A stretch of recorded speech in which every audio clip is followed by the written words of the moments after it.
Boa tarde a todos. A apresentação que eu vou fazer hoje é sobre a minha pesquisa dentro de estudos de mobilidade, com ênfase principalmente nas cidades a pedestres e bicicletas, né? Esse estudo vem se decorrendo desde o meu mestrado, em que eu fiz uma análise do ambiente da cidade do Rio de Janeiro e da cidade de Xangai, na China, de uma forma um pouco comparativa, mas também assumindo determinadas peculiaridades, desde a sua escala global de cidade até a escala local de um bairro, de percepções de pessoas, percepções das pessoas em relação a esse espaço público.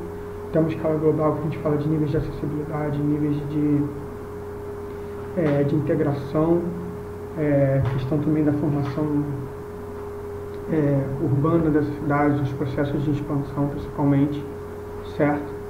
Então, quando eu falo de bicicleta, pedestres e cidade, a gente entra um pouco nesse artigo, né, que é um pouco dos resultados, desses resultados da pesquisa relacionados à influência do transporte automotivo, né, a sua repercussão tanto socialmente quanto espacialmente nas cidades. E aí o foco da pesquisa é sempre Rio de Janeiro e Xangai, mas a gente apresenta aqui para vocês, né, a apresentação é relativamente rápida. O exemplo do Rio de Janeiro, a gente não vai falar muito de pedestre, não vai falar muito de ciclista, vai focar mais nessa repercussão das grandes vias, né, dessas autopistas, e também até a gente fala um pouco do transporte de massa, mas como que essa repercussão acontece nas cidades, nas suas diversas escalas, né? A gente tem muito forte o tratamento de mobilidade quase como uma engenharia de tráfego, né? E quando, na verdade, quando a gente leva a mobilidade, né, as questões de transportes da cidade somente a esse tipo de análise, a gente se sujeita a estar esquecendo muito da escala local, né, da questão da cidade para os pedestres. Então, durante esses 20 minutos, vou fazer um panorama bem rápido da cidade do Rio de Janeiro, desde da sua forma de expansão, começando lá no final do século XIX, até os tempos atuais, em que, a partir da década de 50, né, do século XX, a gente teve uma cidade, não só o Rio de Janeiro, né, mas um movimento de pensamento de cidade muito voltado para o carro. Isso ainda permanece constante dentro das políticas públicas, né? Mas a gente já está começando, desde o final da década de 80, início da década de 90, a gente está começando a ver a repercussão negativa que isso tem nas diversas esferas de um pensamento de cidade, né? Desde a gente pensar de desenho urbano, né, daquela escala de apropriação de rua, de dimensão de calçadas, até uma esfera maior na cidade, que a gente fala das descontinuidades, dos vazios urbanos, do não aproveitamento do espaço público. Então, nesses 20 minutos, a gente vai permear um pouco isso, falando dessa repercussão socioespacial, certo? Então, se a gente está falando de um modelo de cidade, de uma dinâmica urbana, que hoje é quase insustentável, né? A gente tem que pensar, configurar uma nova dinâmica urbana, tanto para o núcleo urbano, né, para a sua relação central e também para os seus arredores, quanto para esses processos de expansão, porque a gente está até hoje dentro de um modelo de expansão espairado, né, uma urbanização dispersa, que você só vai aumentando, na verdade, a necessidade de tentar se atender à cidade com essas questões de mobilidade. Então, quando a gente está falando sempre de mobilidade, eu gosto sempre de falar disso. Na verdade, a gente tem que pensar numa nova dinâmica urbana como um elemento global de cidade, né? A gente tem que mudar a nossa leitura de cidade para a gente pensar uma cidade mais densa, uma cidade que está preocupada nas suas relações mais internas e não nesses processos sempre de expansão, expansão, expansão que chegam às cidades que a gente está hoje acostumado, né? Eu falo muito do Rio de Janeiro. O Rio de Janeiro hoje tem 6,7 milhões de pessoas na sua cidade, e na região metropolitana a gente já chega a 11 milhões. E isso em qualquer estudo que a gente fala, não só de mobilidade, mas de qualquer rede, isso praticamente se torna insustentável de você lidar com a cidade como um organismo sustentável, né? Então, o quanto mais a gente estiver trabalhando com essa ideia da urbanização dispersa e de ir crescendo a cidade, em vez da gente pensar nesses processos de identificação, lembrando que identificação não significa cidade nas alturas, né? É legal a gente falar que Barcelona e Nova York, né? Barcelona com seus 6 andares, e Nova York com aquelas grandes torres que todo mundo tem na cabeça, né? Elas têm a mesma densidade, então a gente sempre tem que pensar a densidade como essa relação entre espaços cheios e vazios, e não só associar a densidade à altura, que também é um erro aí de pensamento que é bem comum. Então, falar de mobilidade é a gente pensar nessa nova dinâmica urbana, que aí a gente já elencou aí o primeiro ponto, que é a densidade e essa questão da cidade mais espairada, dessa urbanização dispersa, que a gente tem que buscar frear de alguma forma. Então, eu gosto muito dessa citação do Uriel, em que ele fala de uma interferência mútua entre layout urbano e condições de mobilidade. A gente não pode pensar só que a mobilidade vai mudar o espaço público ou o espaço construído também, né? Mas é sempre uma interferência mútua em que um vai resultar, vai possibilitar ou vai impedir algumas questões na outra vertente desses dois pontos, né? Então, sempre que eu estou falando de uma grande via, eu estou repercutindo diretamente, tanto nos seus edifícios como na escala daquele lugar, nas propriedades daquele espaço público. E a mesma coisa eu falo quando eu penso num edifício e penso numa escala de rua, o quanto isso altera as questões de mobilidade, né? Então, a gente não consegue desvincular esses dois pontos, senão a gente também acaba caindo num estudo com uma observação parcial das coisas. Isso, quando a gente fala de mobilidade, é sempre legal. Aqui a gente está falando muito da questão da cidade e o carro, mas é sempre legal estar sempre associando mobilidade a todos os campos do estudo urbano, certo? Então, dentro dos objetivos, eu tentei separar um pouco os objetivos ligados à questão do carro, né, a essa interferência do carro, tanto na questão social quanto na questão espacial das cidades.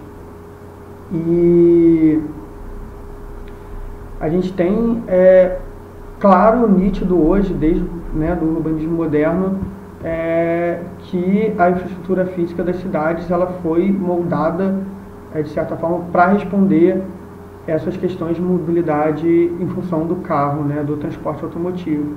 E isso repercutiu morfologicamente e também nas malhas urbanas da cidade do Rio de Janeiro, e a gente pode também falar em diversas cidades de forma geral. E isso teve uma repercussão clara, não só no pensamento, mas também concretizada no que são essas malhas urbanas, do que é essa cidade morfologicamente, né? E isso desde a grande escala até a menor escala, né, a escala local.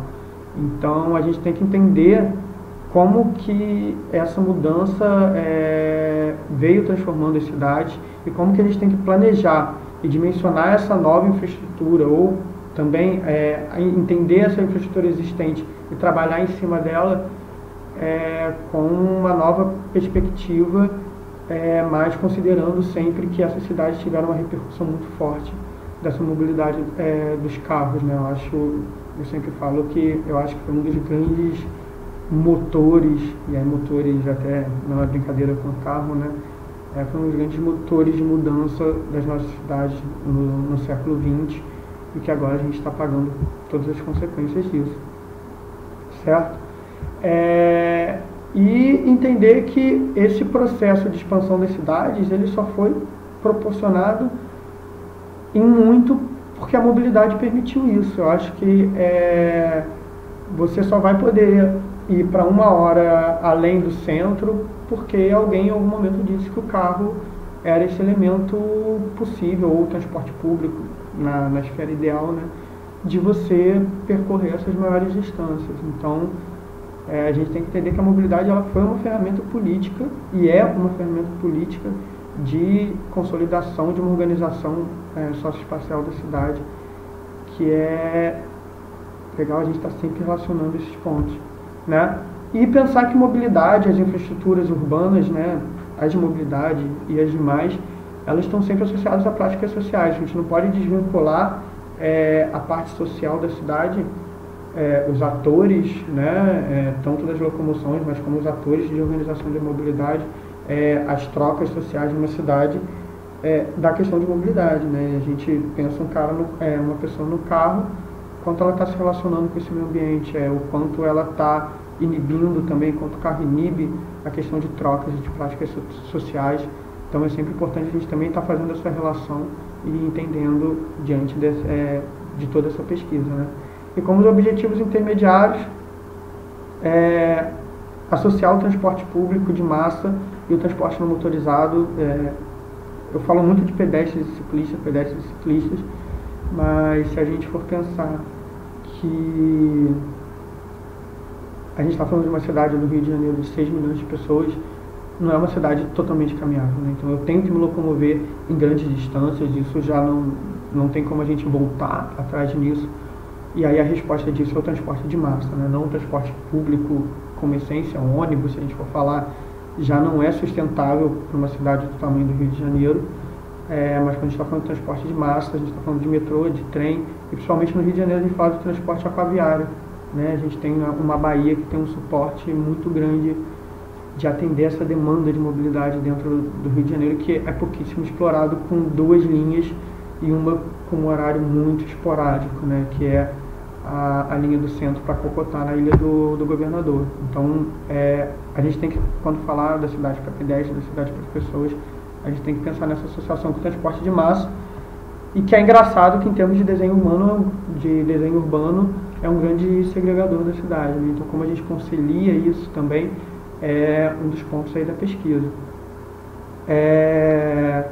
E uma coisa que eu gosto de falar esse segundo tópico, né, de pensar a mobilidade não motorizada associada a um sistema de transporte existente. A gente não pode partir de um zero, né? A cidade já está consolidada em 1000 aspectos, e a gente entender essa dinâmica é muito importante. Então, a gente vai falar muito aqui dessa criação dessa metodologia para analisar os espaços públicos em prol dessas locomoções, mas observando todos esses outros pontos.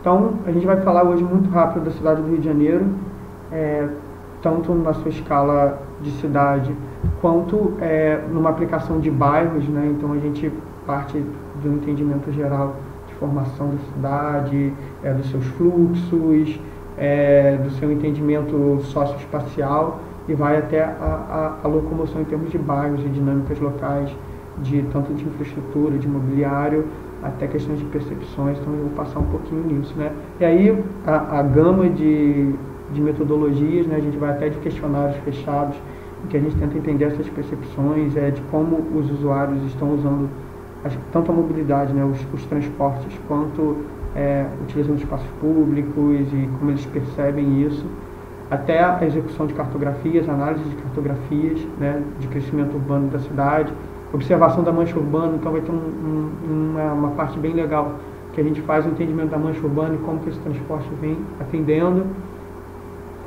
ou não atendendo, porque no Rio de Janeiro a gente vai ver que acontece bastante. E esse processo de ordenamento socioespacial, que é uma cidade que, ainda que a gente pensa em Rio de Janeiro ainda muito que favela e a cidade formal muito juntos, a gente tem com a questão periférica um ordenamento socioespacial muito forte na cidade. Certo? E a mobilidade sempre proporcionando, sendo uma ferramenta, ao mesmo tempo uma ferramenta positiva, uma ferramenta negativa, de ser uma justificativa para esse ordenamento e essa periferização das cidades. Certo? E aí eu sempre gosto de botar esse conceito da Choé, né, que a urbanidade é o ajuste recíproco entre a forma do tecido urbano e uma forma de convivialidade, né? Então a gente tem sempre um tecido urbano em que existe a convivência, existem trocas sociais e elas podem ser incentivadas ou não por esse tecido, por esse espaço público, pela relação entre arquitetura e espaço público. Então esse conceito de urbanidade a gente vai estar falando o tempo todo, porque é algo que a gente tenta buscar, não só quando fala de mobilidade, mas quando a gente está falando de cidade, né? Então, numa introdução muito rápida de como a gente já começa com os padrões invertidos, quando a gente está falando de mobilidade, é que a gente ainda tem, a gente falou muito dessas consequências do modelo de urbanização, né, dispersa do século XX, e que a gente ainda tem as cidades sendo pensadas nisso, mas quando na verdade a gente tem a população não se movendo de carro dentro da cidade. Então esse quadrinho ele é do plano diretor de transporte urbano do Rio de Janeiro, e aí eu gosto muito de pegar dados às vezes que são governamentais para a gente ver que existe uma lógica, uma contradição dentro até do discurso deles. Então hoje no Rio de Janeiro 33% das locomoções são feitas a pé, quando de ônibus e transportes públicos isso também chega a 40%, então a gente tem aí 40%, 45%, 80%, 85% das locomoções sendo feitas de transportes públicos, de massa e ônibus, ou a pé e de bicicleta. Então, como que a gente tem uma cidade sendo pensada de carros, né? Eu gosto de botar desses 17 mil quilômetros de ruas e avenidas para carro contra os 150 de corredor, quando 80% das locomoções são feitas sem o carro, né? Então, a gente tem uma população presa a um padrão de deslocamento que é o que ela não utiliza, né? Então, é uma infraestrutura urbana para atender 20% das locomoções, 15%, quando, na verdade, as pessoas andam, se locomovem na cidade de forma diferente. Então, eu vou passar aí rapidinho por esses métodos, vou estender um pouquinho o vídeo, eu estou contando aqui, tem 17 minutos, a gente deve chegar nos 25, tá? Peço perdão. Quando a gente fala do processo de expansão, que é uma primeira análise que a gente faz, né, o primeiro método que a gente emprega, a gente já vê essa tendência de alargamento estrutural da cidade e da mancha urbana do Rio a partir do final do século XIX. E isso muito possibilidade pelo surgimento do bonde, né? Então a gente teve esses processos de adensamento, de formação dos bairros, dos novos bairros, orientado por esse transporte, né, por essa novidade do transporte por bondes, em que a gente começa a também ter uma separação gradual das classes sociais e dos usos dentro da cidade. Então a gente tinha um centro muito consolidado, em que todas as classes sociais viviam ali, e aí a gente tinha uma lógica muito legal da pessoa trabalhar, morar, tudo na mesma residência, e a partir do final do século XIX a gente começa com esse espalhamento, em que a gente, olhando o mapa, a gente vê para a Zona Sul um movimento inicial em direção ao Catete Glória, que é essa primeira bolinha vermelha à esquerda, das classes mais ricas, né, e das classes mais pobres em direção à Cidade Nova e a São Cristóvão, que no século XIX eram as áreas de sítios, tanto que a Quinta da Boa Vista, que era a residência do imperador, era nessa região.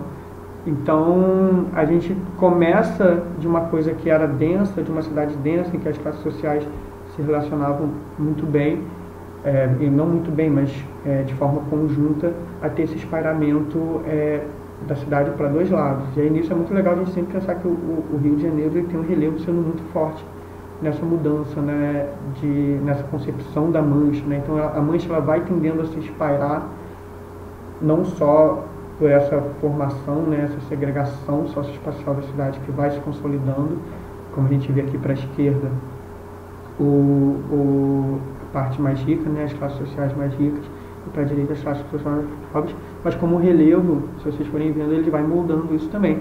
E com isso as vias, a gente vai tendo vias e vias que até hoje não se concretizaram como uma urbanização completa, né.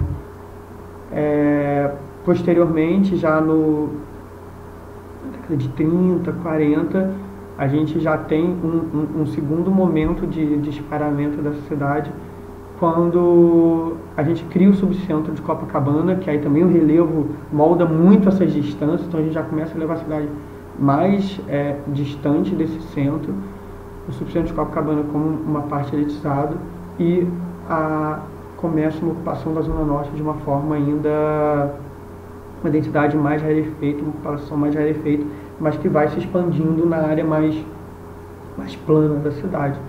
Então, o Rio de Janeiro ele foi se expandindo em termos de mancha por essas questões de transporte possibilitarem e também por começar essa ideia da segregação socioespacial.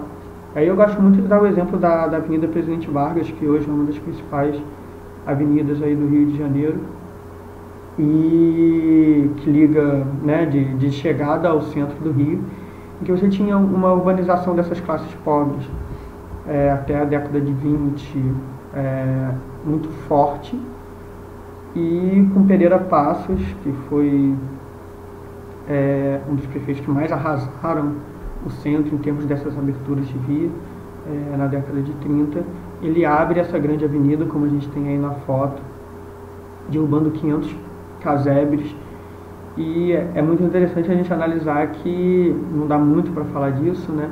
Mas esse grande eixo estrutural ele ainda não se consolidou, ele se consolidou como eixo estrutural de mobilidade, mas quando a gente olha aí na foto do lado, a gente vê que em termos de urbanização, de preenchimento dessas margens, ainda é uma ocupação muito rarefeita, cheia de vazios. Então a gente tem depósito de trem, a gente tem esses grandes espaços consolidados entre prédios.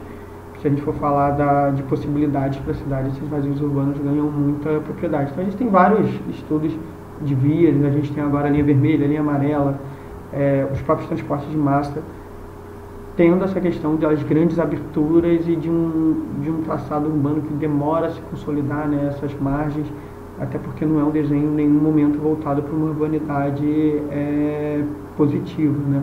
Então a gente está falando de uma área supervalorizada, muito próxima do centro, que a gente ainda trata como centro, e cheio de vazios urbanos que dão uma dinâmica, uma possibilidade para a cidade muito grande, certo? E isso se deu também dentro da criação dos bairros, né? As vias arteriais secundárias, sempre buscando essas conexões de grandes distâncias, né?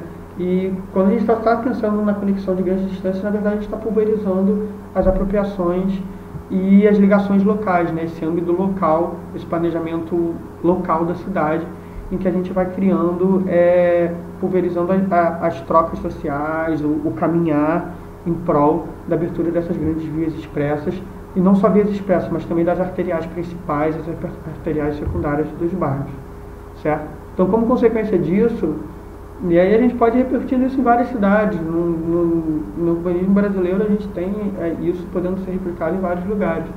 A gente tem uma mudança de traçados urbanos desses bairros, as descontinuidades e as rupturas, né? Então a gente tinha bairros muito consolidados em que, em prol de uma via que quase que divide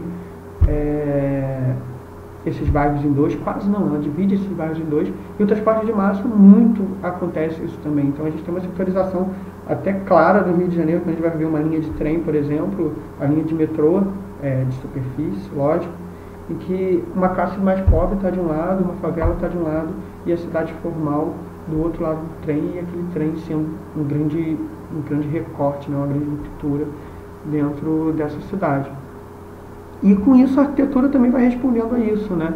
A arquitetura vai respondendo a essa cidade de uma locomoção mais forte, e as fachadas vão cada vez mais fechando para essas vias, o detalhamento dessas fachadas, as percepções dentro dessas fachadas, as aberturas diminuem, começam a ter arquiteturas de grandes dimensões e totalmente desconectados da escala do pedestre, né, dessa escala local. Então a gente pega a Avenida Brasil hoje, são grandes galpões, até muito esvaziado já a questão de um comércio para carro, então autopeças, todos esses elementos acabando de certa forma com uma escala e com o comércio local e com a vida que tinha anteriormente em muitos bairros, né?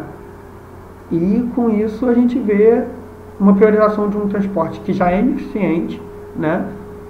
E que com o tempo essas vias vão sendo saturadas, então a gente vai aumentando caixa de via, vai aumentando caixa de vias até menores, como vias secundárias de escoamento desse transporte. A Avenida Brasil é um grande exemplo disso. E por pouco tempo essas vias vão sendo saturadas, e a gente vai transformando essa relação de arquitetura, essa relação de espaço público, sempre em prol desses carros e desse atendimento das vias a esse transporte automobilístico, certo? Então eu boto esse mapinha com umas vias principais do Rio de Janeiro, as fotos estão pequenas, eu peço desculpa, mas que a gente vê dentro da Avenida Brasil, a linha amarela, a linha vermelha, a Autoestrada da Lagoa Barra, em que a gente perde todas as relações que a gente vai falar anteriormente. E aí esse é o maior exemplo que eu gosto de dar de Santa Cruz, que é um bairro que você tem 150 mil pessoas, e ele está a 50 quilômetros do centro do Rio de Janeiro. E isso, quando a gente vai falar de um raio estruturante, que a gente fala de uma ideia de 12 quilômetros de raio a partir do seu centro, a gente vê que essa cidade ela fica quase insustentável em termos de qualquer rede, certo? Então, falando um pouquinho dessa análise dos raios estruturantes, a gente tem no Rio de Janeiro 3 milhões de pessoas dentro dessas 6 que demoram em média 2 horas e 20 minutos para realizar o trajeto casa-trabalho 2 vezes por dia. Então a gente tem aí 1/10 do tempo dessa pessoa em termos gastos no transporte. E isso é insustentável quando a gente vai falar de qualquer questão, tanto humana, né, de sociabilidade e de saúde, até as questões da cidade. Então é interessante a gente pensar que se criou uma estrutura urbana hoje que qualquer rede que a gente tenta estabelecer, por mais clara que seja, a gente não consegue completar e atender toda essa demanda de transporte individual se a gente não falar de uma densificação dessa cidade, né? Então, todos esses incentivos fizeram hoje a gente ter uma rede que é insustentável. E quando a gente olha para o Rio de Janeiro, a gente ainda continua dentro desse processo. Então, a gente tem uma tentativa de consolidação da Barra nos últimos anos, com Jogos Olímpicos, Pan-Americanos, BRT, todas as medidas de transporte, o metrô agora que foi gasto, que dava para fazer 2 outras linhas só para chegar à Barra, né, 4 estações, 3 para chegar à Barra e mais uma. E a gente ainda vê a gente querendo se expandir e para uma área que a gente tem uma baixa densidade, muito rarefeita. A gente está falando de 50 habitantes por metro quadrado, e isso é muito rarefeito quando a gente está falando, não por metro quadrado, né, 1000 metros quadrados. Uma ocupação da cidade muito rarefeita e ainda trabalhando dentro dessa forma de expansão. Então a gente comparando os raios, esse primeiro raio, e aí nesse comparativo sempre do Rio de Xangai só vai aparecer como exemplo. O primeiro raio de 12 quilômetros, que seria o raio ideal de uma cidade, então toda a mancha urbana dela teria que se concentrar dentro desse raio de 12, e o raio de 18 quilômetros, que seria o raio máximo. A gente vê Xangai quase que inserida totalmente nesse raio, e a gente vê o Rio de Janeiro, ainda mais por causa da questão do seu centro geográfico, totalmente espairada, totalmente fora desses raios. Santa Cruz lá na ponta, com esse exemplo de 50 quilômetros, né? E aí quando eu falei desses centros, é muito legal ver que, pela questão de relevo e pela nossa questão desse nosso primeiro centro urbano, o Rio de Janeiro já começa com o centro geográfico dele, o seu centro econômico, para onde teoricamente todas as pessoas vão, não no seu centro geográfico, mas num dos seus laterais. E isso, em termos de repercussão de densificação das cidades, isso é muito problemático. Se a gente for olhar Xangai e a mancha do Rio de Janeiro, a gente vê muito forte qual o problema desse centro está numa das laterais, impossibilitando, de certa forma, um projeto mais denso em volta desse centro. E aí, com isso, a mobilidade, as questões das grandes vias para atender cada vez mais distante a população, isso fica muito complicado de ser atendido, né?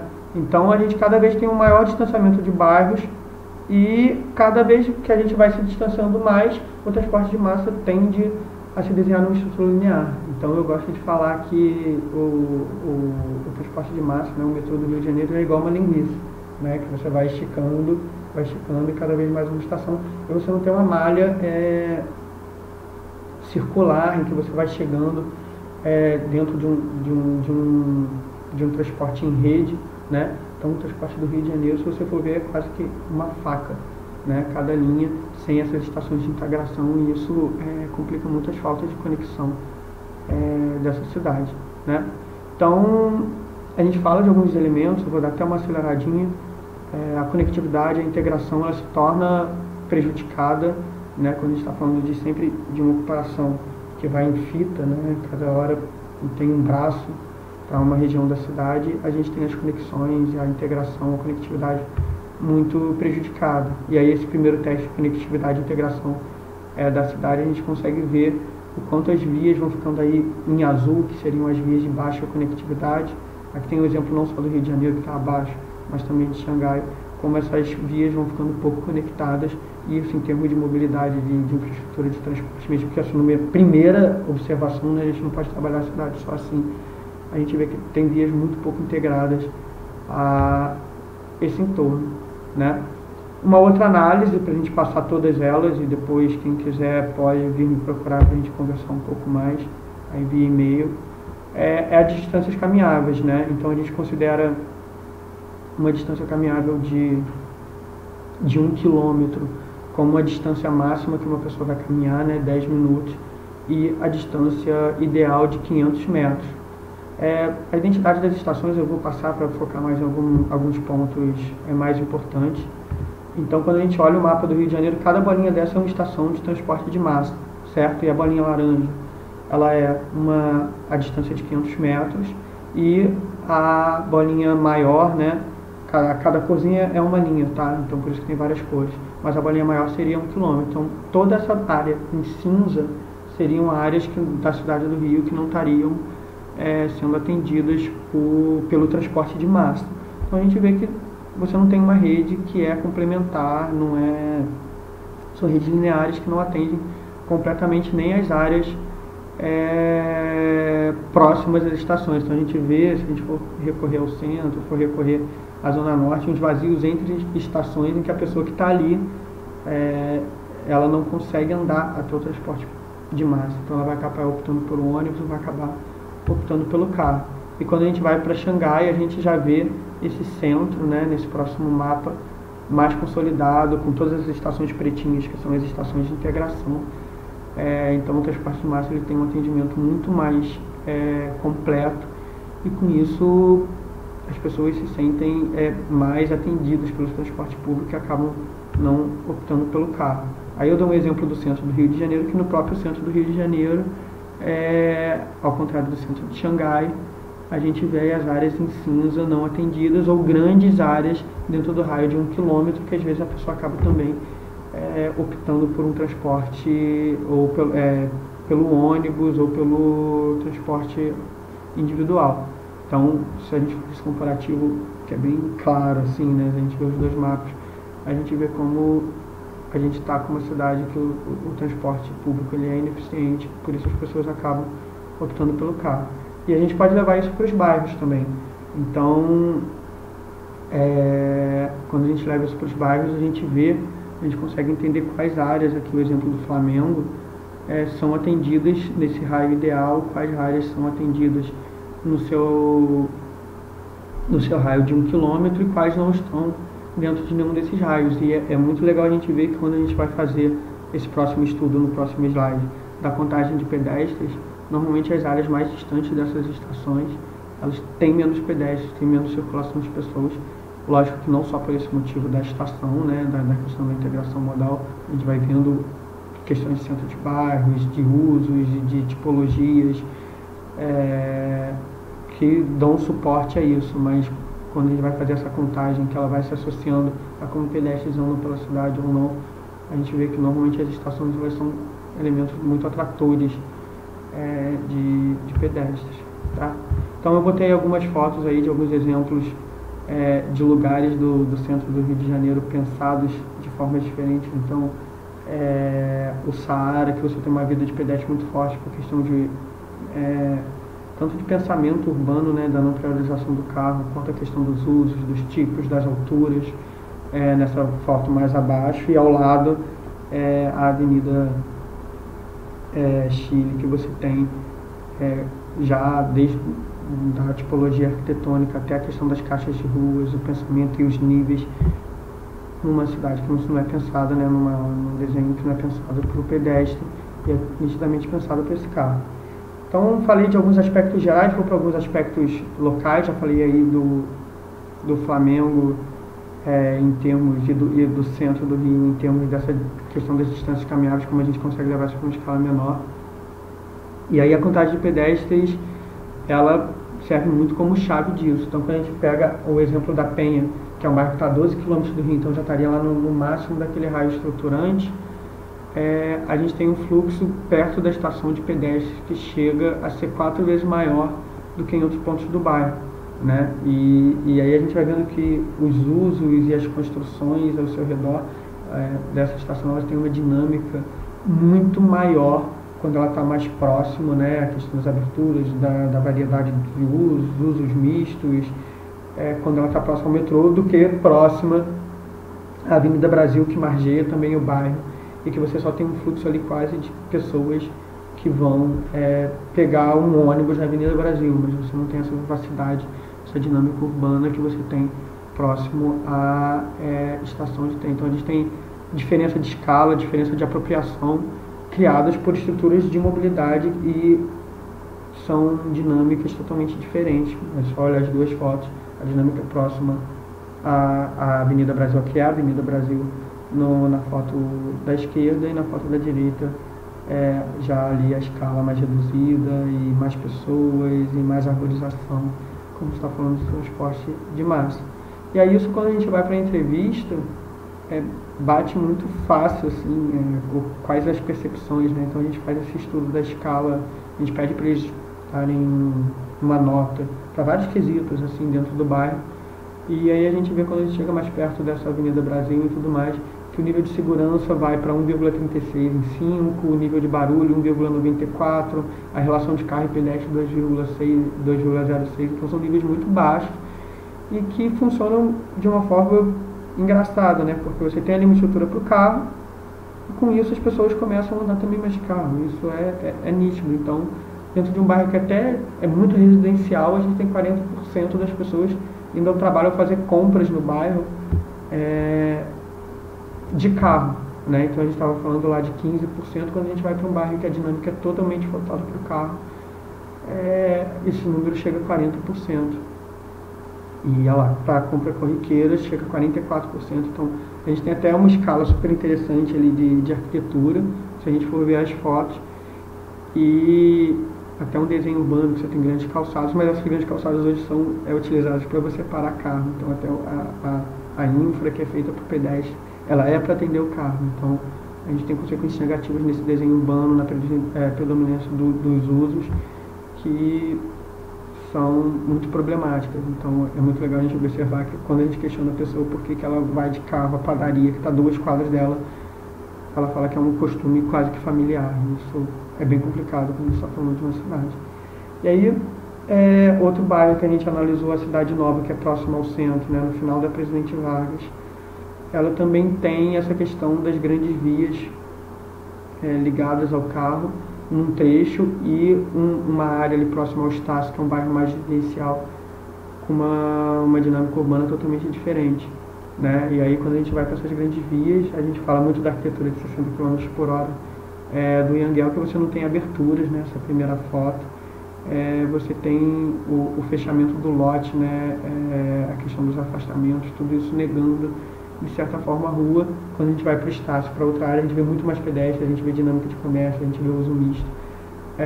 Só nitidamente porque a via que passa, e lógico naquela questão da interferência mútua com os edifícios, a gente vê ali de um lado uma relação de edifícios e rua que nega totalmente essa escala do pedestre, e do outro, tanto os edifícios quanto a rua, quanto os pedestres, quanto os usos, aumentando essa dinâmica, né? Então a gente vê aí a ausência de uso comercial, poucas aberturas, e aí quando a gente vai para a entrevista, a insegurança, que é o melhor elemento assim, para a gente medir o quanto um espaço está sendo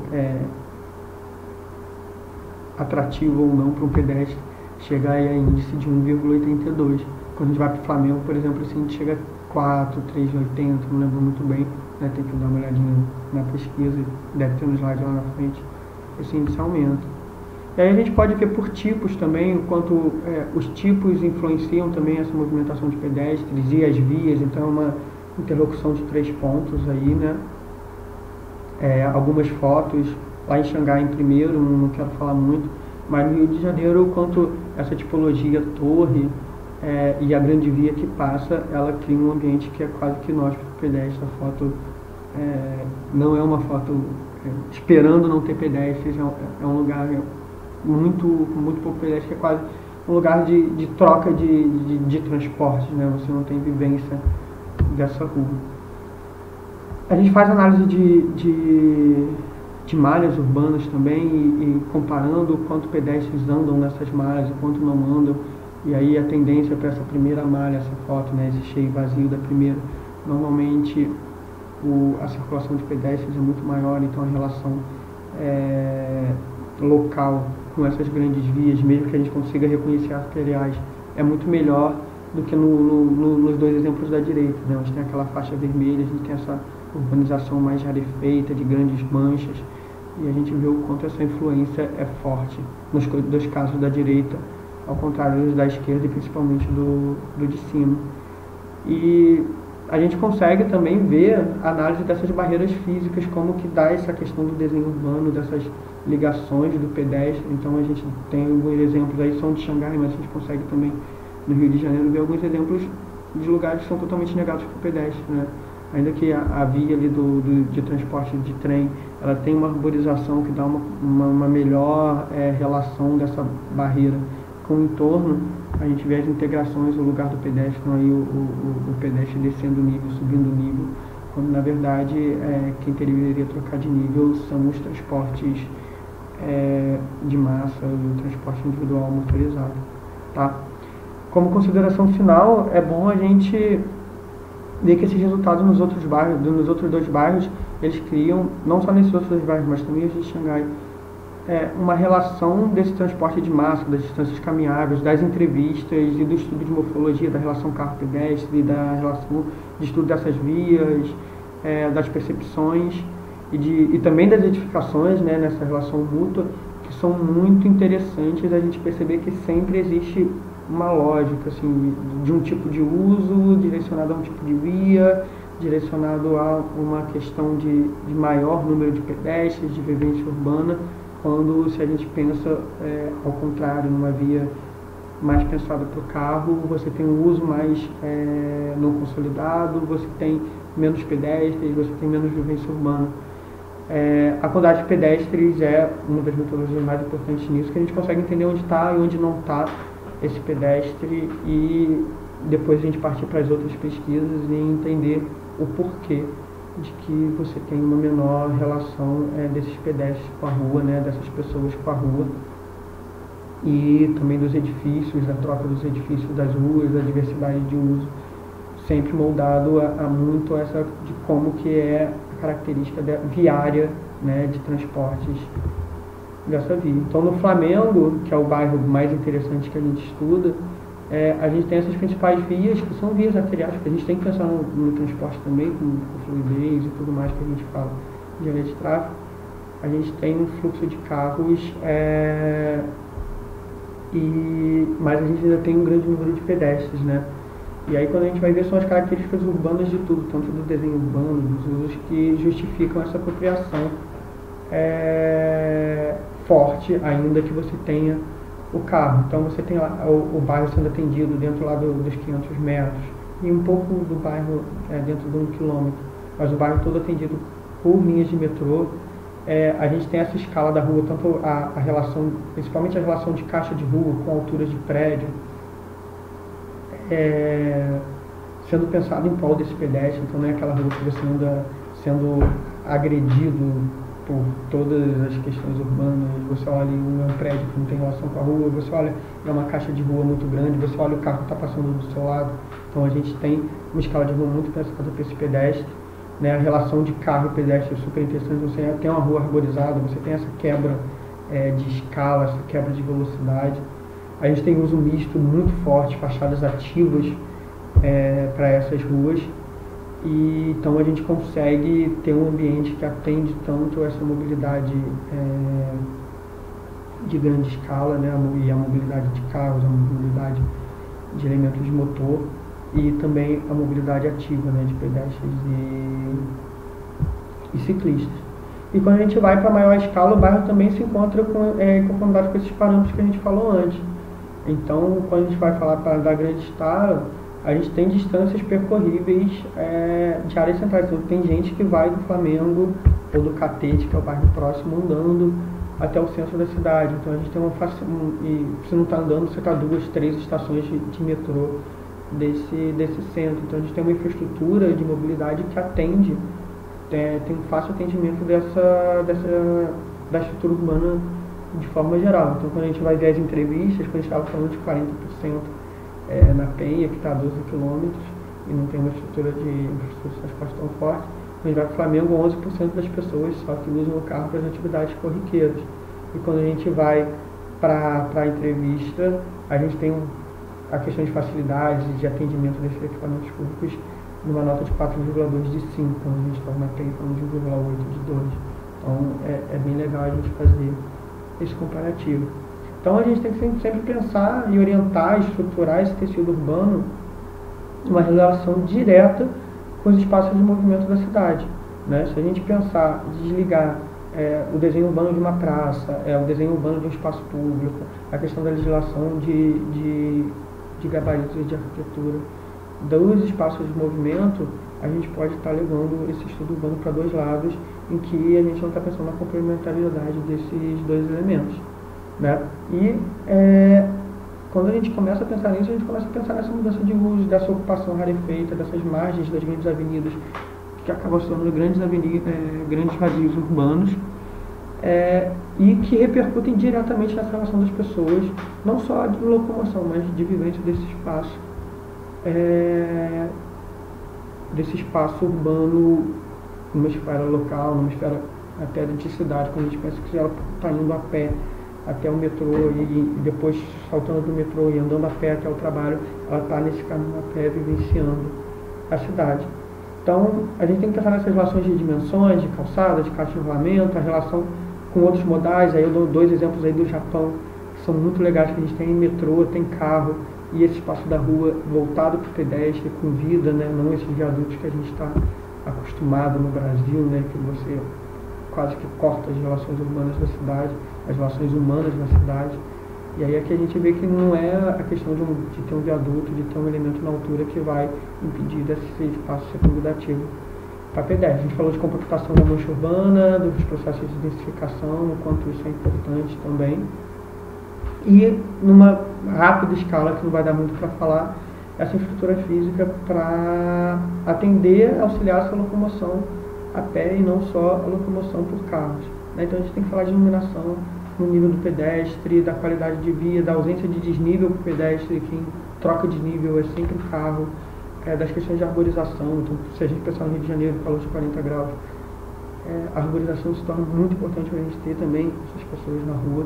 Então, a gente tem que trazer essa infraestrutura local, né, de uma coisa de mobiliário, também pensar nela. A gente tem uma análise disso, não vai dar para falar hoje. E aí a gente consegue entender esse tripé, né, das distâncias caminháveis, da conectividade do tecido, né, tanto para o carro quanto para o pedestre, como a gente pode pensar essas conexões, e a diversidade de uso, né, que a gente já viu isso com a arquitetura e da questão da legislação muito forte. Tá bom? Falei bastante, não sei se vai dar para vocês verem o vídeo todo, mas espero que tenha sido válido aí para vocês a apresentação. Muito obrigado.